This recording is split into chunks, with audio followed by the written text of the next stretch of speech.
Happy Halloween Eve, feral friends and fellow nature nerds. Now, last episode, I talked about some Halloween adjacent critters that you might find in your house. But tomorrow being Halloween, today I'm going to do something a little bit different. Instead of telling you about some critters that definitely exist, I want to tell you about something that doesn't exist.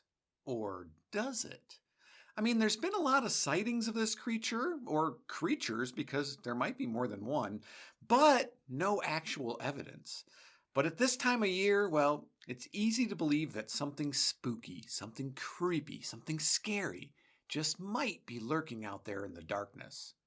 And this creepy cryptid in particular caught my attention because a lot of the reported sightings, especially in more recent years, have come from places that I'm familiar with, including several from my hometown and even one from my wife's hometown. Now, just to be clear, aside from the historical events, this episode is primarily rooted in urban myth. None of the claims presented here are intended to be taken as facts. And, in the spirit of full disclosure, you should know that the sources I use to compile these claims might not be the most reliable. But in the spirit of Halloween, let's gather around the fire and tell some spooky stories about the Mothman, Mothmen, and maybe Mothwomen. Moth people? Nobody knows. I'm your host, Tim the Nature Nerd O'Hara, and this is the Dispatches from the Deep, Dark, Spooky Forest podcast.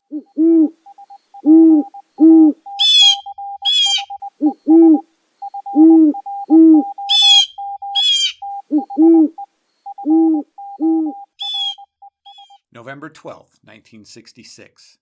Late that night, 5 men were digging a grave near Clendon in West Virginia. I mean, what could be more Halloween than that? When an unknown creature flew over them. They described it as vaguely human, but 7 feet tall and with wings that spanned 10 feet. But the most distinguishing feature of all? A pair of glowing red eyes. 3 days later, November 15th, 1966, outside Point Pleasant, West Virginia, 78 miles from Clendenin, 2 couples were out for a night drive near a spot locally known as the TNT area, a former World War II munitions plant that's now the Clifton F. McClintock Wildlife Management Area, when they saw a creature alongside the road matching the gravedigger's description. One of the young women in the car, Linda Scarberry, described the creature as a slender, muscular man about 7 feet tall with white wings. However, she was unable to describe his face due to the hypnotic effect of its glowing red eyes. Terrified, and who can blame them, they sped off in the direction of town, hitting speeds in excess of 100 miles an hour, with the terrifying creature in pursuit, screeching and matching their speed effortlessly, all without flapping its wings and while maneuvering deftly between the trees. The chase ended when they reached the Point Pleasant city limits, where they reported their encounter to Deputy Sheriff Millard Halstead. The next day, Deputy Halstead and the 2 couples held a press conference at the city courthouse to share the story of this terrifying encounter. The headline of the local newspaper, the Point Pleasant Register, proclaimed, "Couples see man-sized bird, creature, something," and thus the Mothman was born. Later that night, Marcella Bennett drove to a friend's house, which happened to be located inside the TNT area. Getting out of her car with her baby, she was startled to see the Mothman emerge from the shadows near her car. She ran inside and locked the doors. The Mothman climbed onto the porch and looked through the windows, but disappeared before the police, maybe even Deputy Halstead himself, arrived. Between November 1966 and December 1967, nearly 100 people in the Point Pleasant area, a city of about 5,000 to 6,000 residents at the time, reported seeing the Mothman. Spanning the Ohio River on U.S. Route 35 between Point Pleasant and Gallipolis, Ohio is, or more accurately, was the Point Pleasant Bridge. It was built in 1928, and up until 1967 it was locally known as the Silver Bridge because, well, that's what color it was painted. On December 15, 1967, a flaw of just 1/10 of an inch, 2.5 millimeters, in a critical structural component of the bridge led to a fracture, and during rush hour that chilly December evening, the Silver Bridge collapsed, killing 46 people when their cars plunged into the river 60 feet below. 2 of the victims were never found. Tragic, no doubt, but what does this have to do with the Mothman? Well, in the hours leading up to the collapse, and even during the tragedy, witnesses claimed to have seen the Mothman on top of the bridge. After the bridge's collapse, the Mothman was never seen in Point Pleasant again. Now, nobody's claiming that the Mothman caused the collapse of the Silver Bridge. In fact, the tragedy led to significant changes in the way bridges in the United States are inspected and maintained. And it should be noted that while Mothman encounters were frightening for those who experienced them, there were never any reports of the Mothman hurting or even attempting to hurt anyone. This has led many Mothman true believers to conclude that the Mothman was trying to warn people of the impending disaster. Or maybe he just wanted to talk to them about their car's extended warranty. But what could this creature possibly be? Well, several possibilities have been put forth. Could the Mothman be an alien? Well, around the same time, in this same area, there were also several reports of UFOs or other strange encounters with strange people.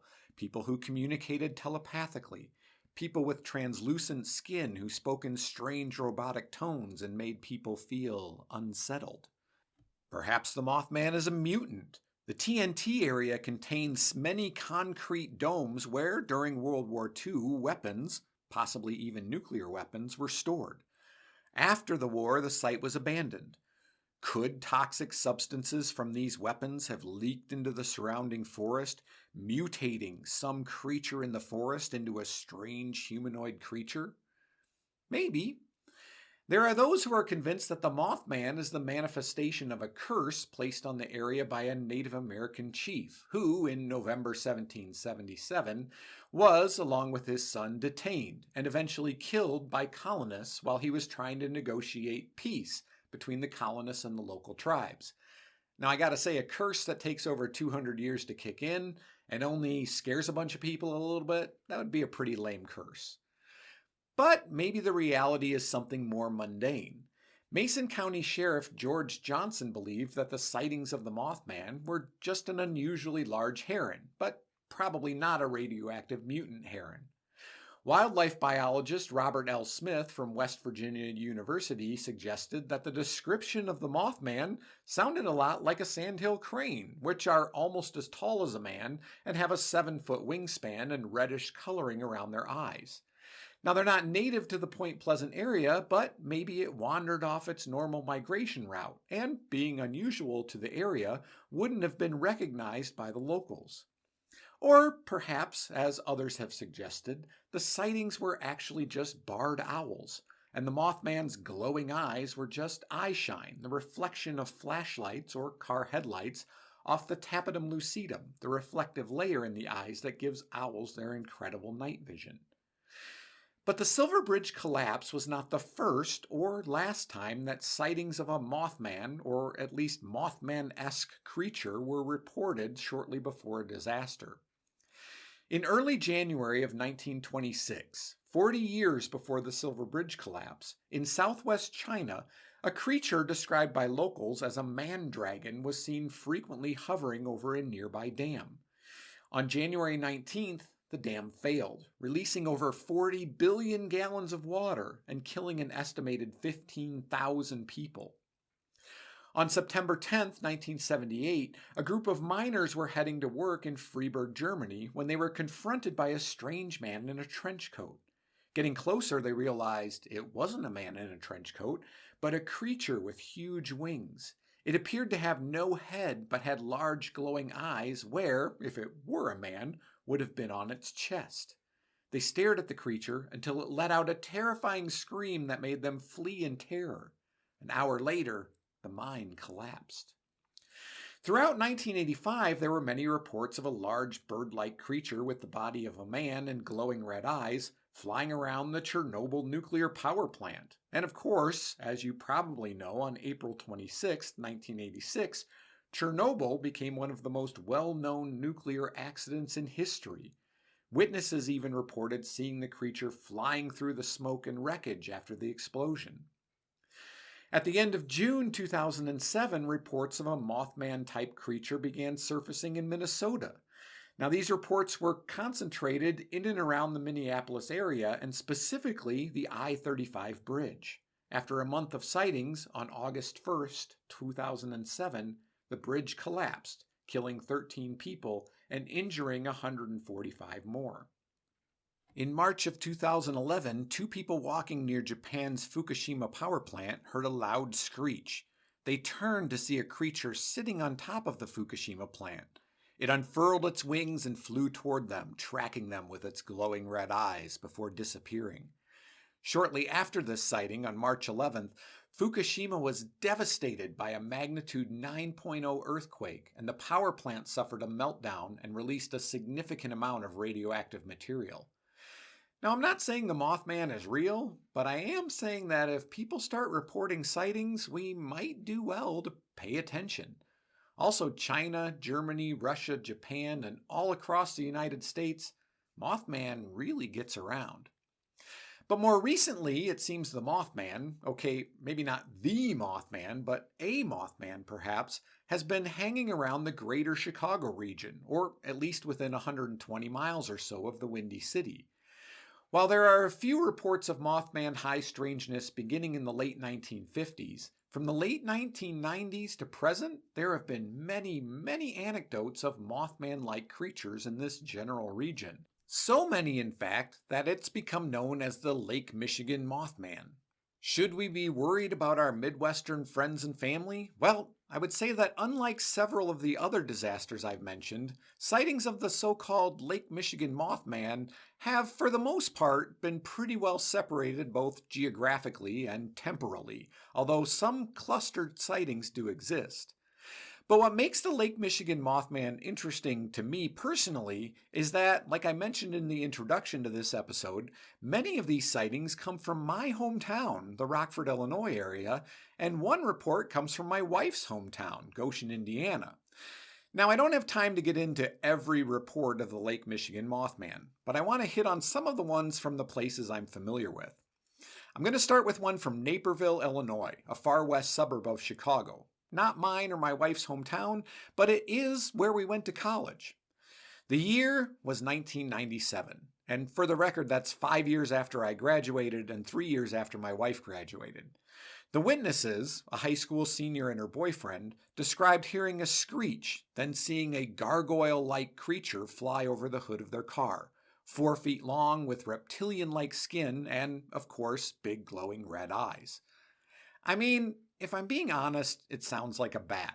But maybe in the dark, with shadows and a bit of adrenaline, the size can get inflated. But it's certainly not the 7 feet often attributed to the Mothman. And, while we're here, the screeching sound described, not just by these, but by others who have encountered the Mothman, could have just as easily come from something like, say, an owl. The begging calls of juvenile great horned owls are very screechy.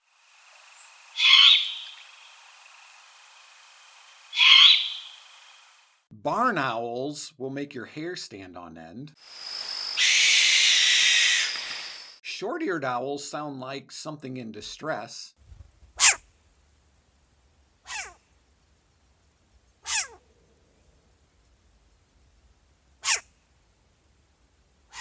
And then, of course, there's the cry of the red-tailed fox, which sounds like a woman screaming in the darkness.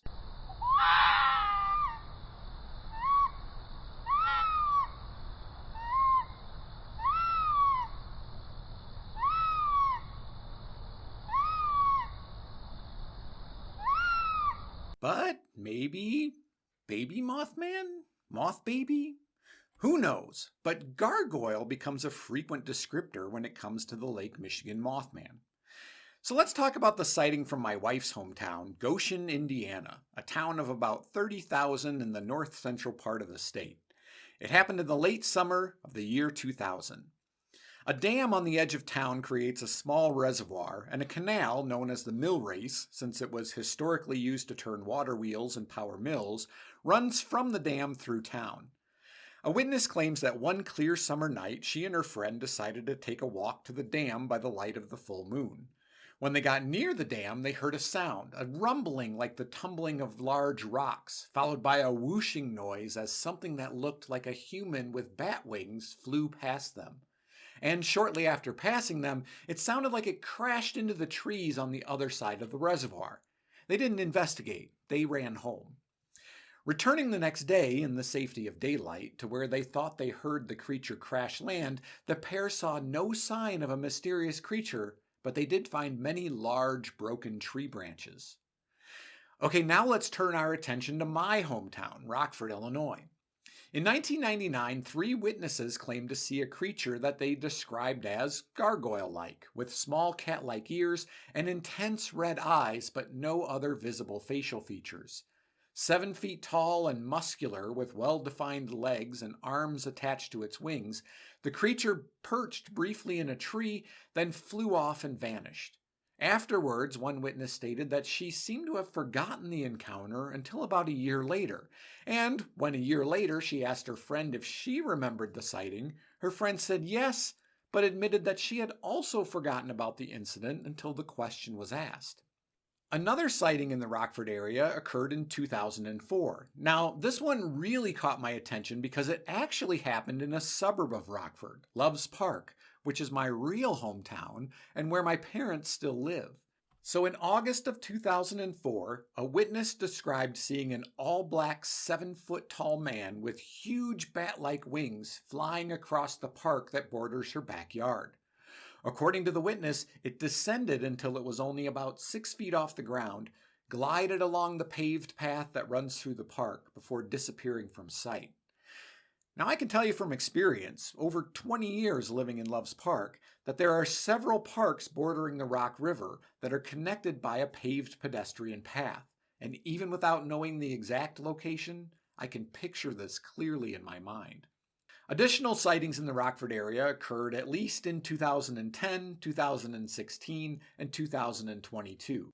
There have been enough sightings that last weekend my wife and oldest child happened to be in Rockford and they picked up a Mothman of Rockford t-shirt, which I forgot about until my 17-year-old wore it to school the day I finished writing this episode. Coincidence or part of the Mothman's nefarious powers? But Mothman sightings, and too many for me to add up, have been reported from all around Chicago and its suburbs. And between August of 2019 and December of 2022, there were at least 16 reports of a Mothman creature near Chicago's O'Hare Airport. Now, there were no big tragedies that I know of at O'Hare in late 2022 or early 2023, but maybe we dodged a bullet. Just remember, if you see a Mothman, don't worry. He's probably more scared of you than you are of him. And to put things in perspective, which would you rather find in your home? A tiny cellar spider or a 7-foot-tall winged gargoyle with glowing red eyes? Makes you think, doesn't it? Okay, feral friends, have a wonderful Halloween and keep an eye on the sky. Maybe you too will see the Mothman with his glowing red eyes. If you want to support the podcast, please consider becoming a patron. You can do that by going to patreon.com/dispatches from the forest. Subscriptions start at just $5 a month, less than most streaming services, and you get the added satisfaction of helping out me, not some billionaire. Plus, you get some Dispatches from the Forest merch with 3 months of paid patronage. If you want to make a one-time donation, you can do that via PayPal, or you can send me an email using my email address, dispatchesfromtheforest@gmail.com.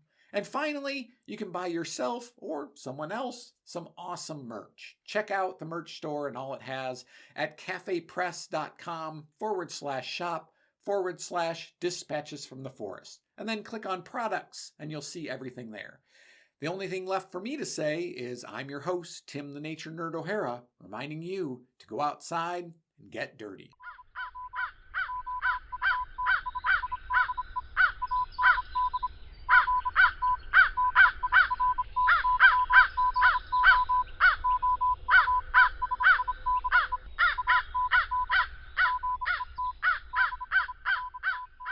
The Dispatches from the Forest podcast is a production of Dispatches from the Forest and may not be used or rebroadcast whole or in part without express written permission.